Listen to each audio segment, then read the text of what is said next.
কেন্দ্রীয় বাজেটে সমাজের সকল অংশের মানুষের আকাঙ্ক্ষার প্রতিফলন ঘটেছে। এক প্রতিক্রিয়ায় এমনটাই জানালেন সাংসদ বিপ্লব কুমার দেব। বাজেটে দেশের সর্বাঙ্গীন উন্নয়নের পাশাপাশি বিকশিত ভারতের সংকল্পে আরও গতি আনবে বলে তিনি আশা প্রকাশ করেন। বাজেটের বিষয়ে প্রতিক্রিয়া দিতে গিয়ে সাংসদ বিপ্লব কুমার দেব বলেন, দেশে নতুন 120টি বিমানবন্দর তৈরি হলে যোগাযোগ ব্যবস্থায় আরও স্বচ্ছন্দ আসবে।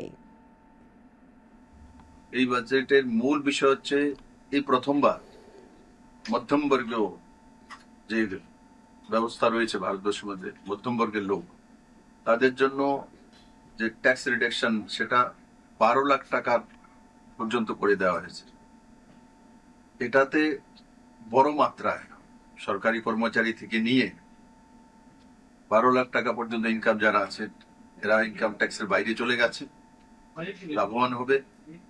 অন্যদিকে যেভাবে জীবনদায়িনী যে মেডিসিন সেগুলোকে ডিউটি ফ্রি করে দেওয়া হয়েছে, আর তার সঙ্গে সঙ্গে ট্যাক্স রিডাকশন বাড়িয়ে দেওয়া হয়েছে। আর বিভিন্ন ক্ষেত্রে মধ্যমবর্গীয় আর অন্তিমজন তাদের জন্য যে স্কিমগুলো এবার নতুন করে আনা হয়েছে এগ্রিকালচারের জন্য, তিনটি নতুন ইউরিয়া ফার্টিলাইজার প্লান্ট ভারতবর্ষের বিভিন্ন প্রান্ত হবে, তার মধ্যে নর্থ ইস্টে আসামও একটা হবে।